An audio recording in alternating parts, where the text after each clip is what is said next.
Hollywood's most iconic scenes. Marilyn Monroe standing over a subway grate in the 7-Year Itch. But a new statue in tribute has been slammed as misogynistic and promoting upskirting. So, is this famous film moment offensive and outdated? We'll be debating that live in the next hour and with our own, very own Marilyn Monroe here in the studio. Yes, so is this famous film moment offensive and outdated? We're debating that after 8 o'clock with Marilyn. Indeed. You're watching Good Morning Britain on ITV.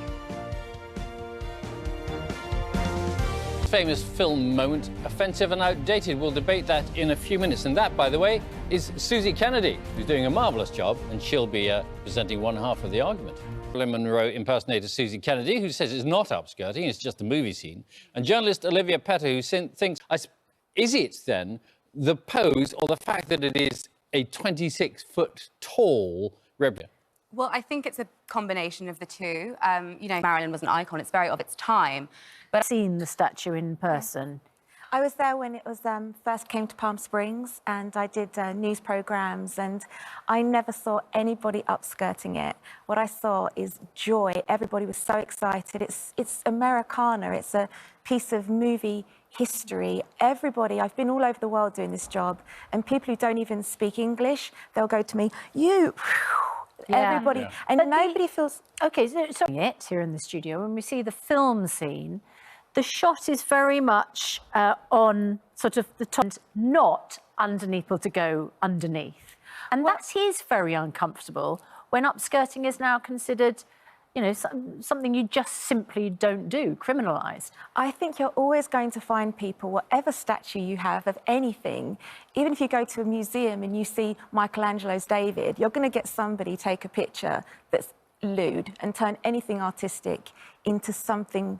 It doesn't mean we should get rid of Michelangelo's David because there's one person who sees bad in something. Olivia, that's a very good point. There are plenty of nude statues. So, you know, why is she any different, this statue any different? Themselves underneath her dress, and that is not the most... Enlighten us. I mean, is there stuff to be offended about there? No, there's a big pair of Bridget Jones pants, and you can't see anything. It's just a flat white surface. So like running shorts? Yeah, like... Running pants, you know, big knickers. You'll see more than that on the beach. But to take her point about what she said, Marilyn Monroe is a person in turmoil, I don't always like Marilyn portrayed as a victim. This is a woman that came from having no father figure. Her mother was put into an institution, and she was in different foster families. Her dream was to be loved and to be famous. And here she is with a 26-foot statue that another woman and women are campaigning to tear down. If anything, we should be building her up. Yeah, but I wonder whether she would... So that's a different thing, in all fairness, we cannot say that people are photographing her. If the odd person does that, I've been there. I've seen the reaction of people when they see it. And Marilyn Monroe is a very clever woman. She knew exactly what to do, and she sung Happy Birthday to Mr. President. She left the film contract. She walked out on Hollywood. She knew how to manage her image. You can't always pick how you're going to be remembered. Olivia, she's remembered for that. This is about you. So you think this is a tribute to Marilyn Monroe. Olivia, you think this is a statue to a crime. Thank you very much indeed, Olivia Petter, Suzie Kennedy. Thank you. Marilyn.